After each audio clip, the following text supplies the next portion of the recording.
Hello students, in our previous video we have seen chemical weathering. Now we are going to start mechanical weathering. Chemical weathering will take place due to some chemical factors. There will be any chemical reaction.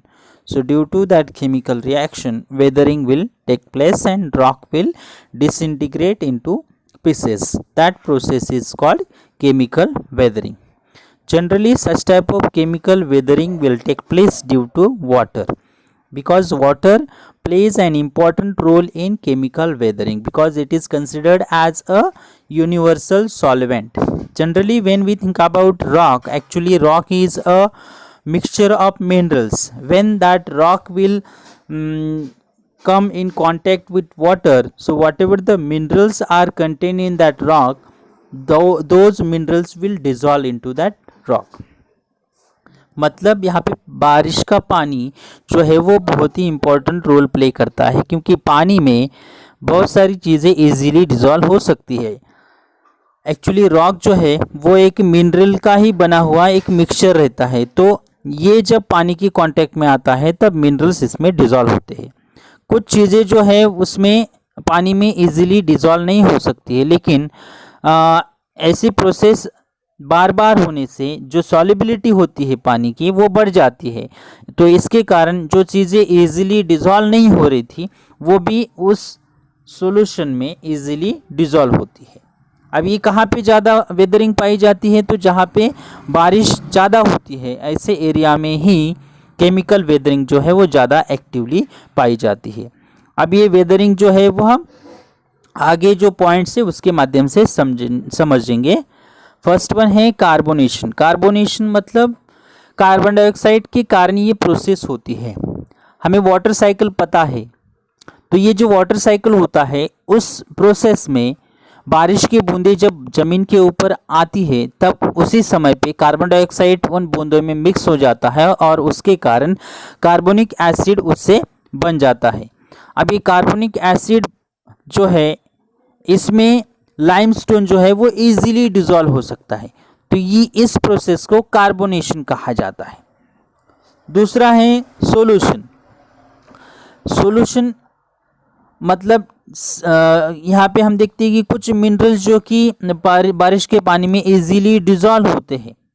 यहाँ पे screen के ऊपर हम देख सकते हैं some minerals in the rock get dissolved easily. Limestone is form due to chemical precipitation. अब जो केमिकल प्रिसिपिटेशन होता है उसके कारण लाइमस्टोन जो है वो फॉर्म होता है, क्योंकि पानी के अंदर जो अल्कलाइज होती है उसके कारण लाइमस्टोन जो है वो बनता है. अब यहाँ पे एक एग्जाम्पल दिया गया है वडगांव दरिया जो कि अहमदनगर डिस्ट्रिक्ट में है. यहाँ पे हम देख सकते हैं कि जो स्टैलेक्टाइट यहाँ पे एक गुफा में देख सकते हैं कि पानी की बूंदे जो है ऊपर से गिर रहे हैं, तो इसके कारण उस पानी में जो अल्कलाइज है वो वहाँ पे एक्यूमुलेट हुआ हम देख सकते हैं. तो ये अहमदनगर डिस्ट्रिक्ट में वडगांव दरिया नाम का प्लेस है, वहाँ पे ये स्टैलेक्टाइट नाम का जो लाइमस्टोन जो है वो देखा जा सकता है. नेक्स्ट वन प्रोसेस यहाँ पे है ऑक्सीडेशन. ऑक्सीडेशन ये प्रोसेस हम इजीली अंडरस्टैंड कर सकते हैं, क्योंकि हमारे डे टू डे एक्टिविटीज़ में ये इजीली हम अंडरस्टैंड कर सकते हैं. तो पहले समझेंगे कि इसको क्या, ये कैसे होती है. This process occurs in rock which have iron present in them. हम देखते हैं कि रॉक में ऑलरेडी आयरन होता है. इवन बहुत सारी चीज़ों में ऑलरेडी आयरन होता है, जैसे कि नेल्स, आयरन के नेल्स होते हैं, या एप्पल है, उसके बाद साल्ट है, तो इसमें आयरन ऑलरेडी एग्जिस्ट होता है. जब इसका कांटेक्ट ऑक्सीजन के साथ में आता है तब उस चीज़ के ऊपर, रॉक के ऊपर या उस चीज़ में जहाँ पे आयरन प्रेजेंट है उस चीज़ के ऊपर रेडिश कलर वहाँ पे एक्यूमुलेट हुआ देख सकते हैं. तो इस प्रोसेस को ऑक्सीडेशन कहा जाता है. अब ये प्रोसेस नेल्स का एक एक्सपेरिमेंट हम करेंगे. कुछ नेल्स हम कपड़े के एक पीस में रखेंगे 2-3 दिनों के लिए और बाद में उसको खोल के देखेंगे तो उसके ऊपर एक रेडिश ब्राउन कलर का एक लेयर गैदर्ड हुआ हम देख सकते हैं. तो ये क्यों हुआ है? क्योंकि ऑक्सीजन के साथ में उसका कांटेक्ट आ जाता है, उसके कारण उस नेल्स के ऊपर एक रेडिश कलर का वहाँ पे रस्ट चढ़ा हुआ हम देख सकते हैं। यहाँ पे हम पिक्चर में देख सकते हैं कि जो नेल्स है वो कम्प्लीटली रेडिश हुए देखे जा सकते हैं। उसके अलावा साल्ट है, जो टेबल के ऊपर हम साल्ट इजीली डाल के रखेंगे तो वो थोड़ी देर के बाद में चिपचिपा हो जाता है वो साल्ट, क्योंकि उसमें जो आयरन है उसका कांटेक्ट ऑक्सीजन के साथ में आ जाता है और उसमें से पानी निकलने लगता है। एप्पल हम काट के रखेंगे आधे घंटे के लिए तो एप्पल का कलर भी रेडिश हो जाता है, क्योंकि एप्पल में आयरन होता है। तो उस आयरन का कांटेक्ट जब ऑक्सीजन के साथ में आता है तब वो कटा हुआ एप्पल भी रेडिश हो जाता है। तो इस प्रोसेस को ऑक्सीडेशन कहा जाता है। दूसरी वेदरिंग है biological weathering. Biological weathering will take place due to some biological factors like animals, trees, human beings. Such type of biotic factors are responsible for the disintegration of rock, so that weathering is called biological weathering. अब ये biological weathering human beings के कारण भी हो सकती है, animals के कारण, ट्रीज के कारण बायोलॉजिकल वेदरिंग होती है। हमने केमिकल वेदरिंग के बारे में और मैकेनिकल वेदरिंग के बारे में जानकारी ली। मैकेनिकल वेदरिंग जो कि अलग अलग फैक्टर्स के कारण, फिजिकल फैक्टर्स के कारण होती है, केमिकल वेदरिंग केमिकल फैक्टर्स के कारण होती है, और बायोलॉजिकल वेदरिंग जो है वो बायोलॉजिकल फैक्टर्स के कारण होती है। हमारे आसपास हम बहुत सारे फोर्ट्स वगैरह देख सकते हैं। अब ये जो फोर्ट्स होते हैं वो ट्रीज के कारण वगैरह टूट जाते हैं, उनके दीवारों में क्रैक हो जाती है। अब ये क्रैक कैसे होते हैं हम यहाँ पे आगे पिक्चर में देख भी सकते हैं। तो इन क्रैक के कारण क्या होता है कि रॉक जो है वो डिसइंटीग्रेट होता है, रॉक टूट जाता है छोटे छोटे पीसेस में। यहाँ पे एक टेम्पल देख सकते हैं पिक्चर में, उस टेम्पल के ऊपर पेड़ों के रूट्स वहाँ पे पेनेट्रेट हो चुके हैं, तो इसके कारण जो टेम्पल है वो टूटने के कगार पे है। तो यहाँ पे बायोलॉजिकल वेदरिंग हो रही है, यहाँ पे ट्री के कारण टेम्पल जो है वो टूट सकता है। तो इस तरीके की वेदरिंग को बायोलॉजिकल वेदरिंग कहा जा सकता है। दूसरा पिक्चर है एंट हिल्स का। तो यहाँ पे एंट हिल्स के कारण, एंट्स क्या करती है, मिट्टी जो है वो खोद के ऊपर लाते हैं, तो इसके कारण भी रॉक जो है वो डिसइंटीग्रेट हो सकता है, उसके टुकड़े हो सकते हैं। उसके बाद बरोइंग एनिमल्स। तो बरोइंग एनिमल्स के कारण भी बायोलॉजिकल वेदरिंग होती है। अब बरोइंग एनिमल्स में रैबिट्स है, रैट है, माइस है, इनके कारण भी क्या होता है कि बायोलॉजिकल वेदरिंग हो सकती है।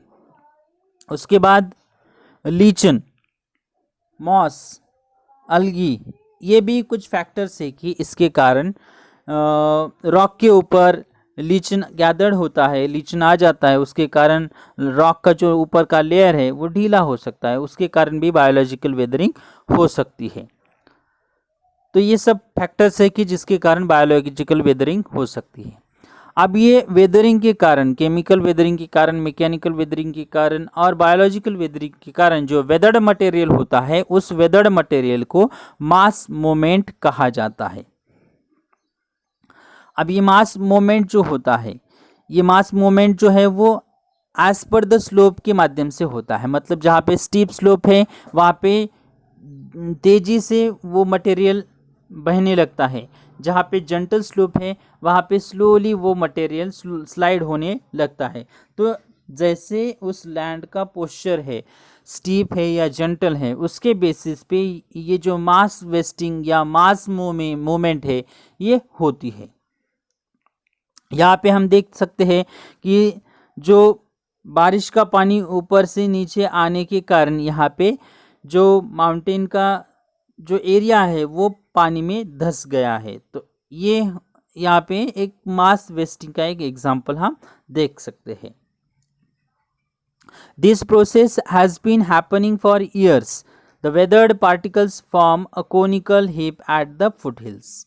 अब ये जो मास वेस्टिंग की और मास मूवमेंट की जो प्रोसेस होती है वो सालों से होती है। तो इसके कारण समझो माउंटेन से कोई पार्टिकल्स नीचे आ रहे हैं तो नीचे वहाँ पे फुट हिल्स पे आके वो गैदर्ड हो जाते हैं और उनको एक कोनिकल शेप वहाँ पे मिल जाता है। तो ये कोनिकल शेप यहाँ पे पिक्चर में हम डाउन साइड जहाँ पे बेस है उस माउंटेन का वहाँ पे देख सकते हैं। तो ऐसा कोनिकल शेप वहाँ पे उसको मिल जाता है। तो ये मास मोमेंट के कारण होता है। अब मास मोमेंट दो तरीके की होती है, rapid mass moment and slow mass moment. तो ऐसे दो तरीके के मास मोमेंट्स होती है।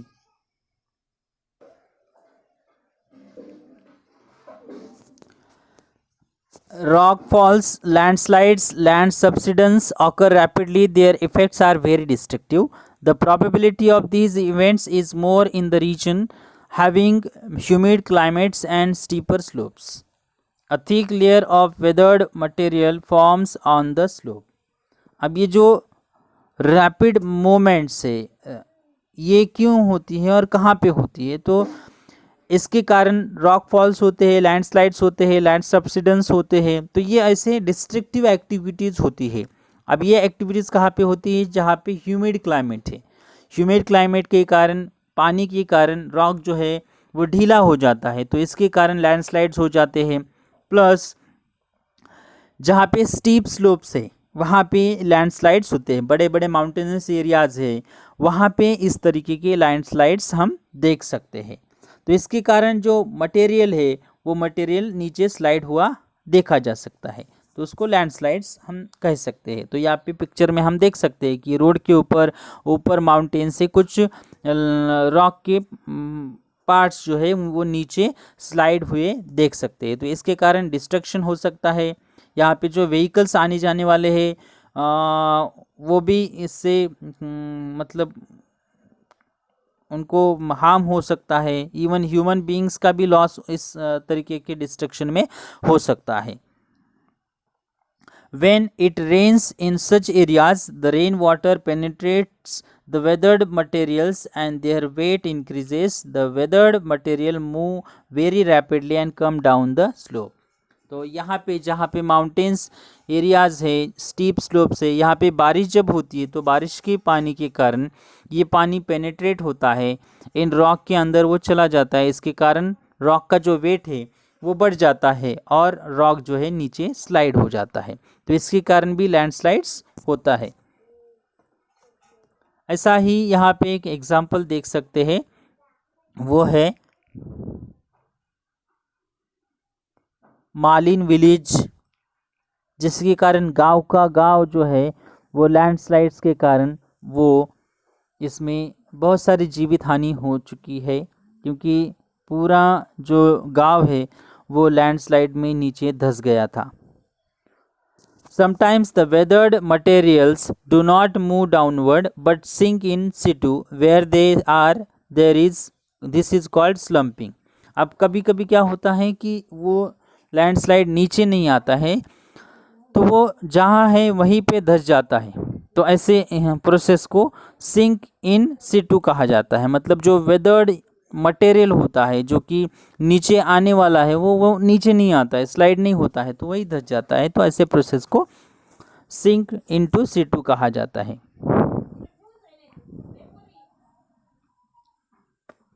यहाँ पे हम देख सकते हैं कुछ पार्ट है कि वो नीचे धंसा हुआ है लेकिन वो कहीं पे भी नहीं गया है। उसके बाद स्लोअर मास मोमेंट्स। अब ये स्लोअर मास मोमेंट क्यों होती है? तो जहाँ पे जेंटल स्लोप्स है लैंड का, उसकी टोपोग्राफी जेंटल है, वहाँ पे इस तरीके के स्लोअर मास मोमेंट होती है। In areas with dry climates and gentler slopes mass moments occur slowly. Soil creep is a common phenomenon in such areas. तो जहाँ पे जेंटल स्लोप है और ड्राई क्लाइमेट है, ह्यूमिड क्लाइमेट नहीं है, तो ऐसे एरिया में स्लोअर मास मूवमेंट्स होती है। जैसे कि यहाँ पे एक एग्जांपल सॉइल क्रीप्स, जो कि एक जनरल यहाँ पे एग्जांपल हम देख सकते हैं कि जनरली सॉइल जो है वो नीचे नीचे आती है। In periglacial adjacent areas of glacier, that is called periglacial regions along the slopes, small layers of soil accumulate because of the movements of soil. This is called solifluction. अब solifluction मतलब क्या है? तो जो ग्लेशियर्स का area होता है, उसके आसपास का एरिया होता है, वहाँ पे जो स्मॉल लेयर्स होते हैं सॉइल्स के, वो नीचे नीचे आके वो एक्यूमुलेट होते हैं। तो ऐसे प्रोसेस को सॉलिफ्लक्शन कहा जाता है। ये आप ये पिक्चर में देख सकते हैं। तो सॉलिडिफिकेशन के कारण ऊपर हम जैसे लेयर्स जो है वो एक्यूमुलेट हुए देखे जा सकते हैं। उसके बाद इरोजन, इरोजन किसको कहा जाता है? Here, like weathering and mass movements, erosion is also an external process. Erosion occurs through various agents. Erosion मतलब जो वेदर्ड पार्टिकल्स है उनको एक जगह से दूसरी जगह तक ले जाया जा सकता है। जैसे कि स्मॉल स्मॉल रॉक के पार्टिकल्स है, वो अलग अलग एजेंट्स के कारण वो एक जगह से दूसरी जगह तक ले जा सकते हैं। जैसे कि बारिश के पानी के कारण एक जगह के पार्टिकल्स दूसरी जगह पे लेके उसको डाला जा सकता है, या विंड के कारण एक जगह के पार्टिकल्स दूसरी जगह पे उसको डाला जा सकता है। तो ऐसे प्रोसेस को वेदरिंग कहा जा सकता है, और ये वेदरिंग अलग अलग एजेंट्स के कारण होती है। वो एजेंट्स है विंड, रनिंग वाटर, ग्लेशियर्स, सी वाटर और ग्राउंड वाटर। ऐसे एजेंट्स है कि जिसके कारण जो वेदर्ड मटेरियल है वो एक जगह से दूसरी जगह पे उसको लाके डाला जा सकता है। तो ऐसे प्रोसेस को वेदरिंग कहा जा सकता है। Thank you very much.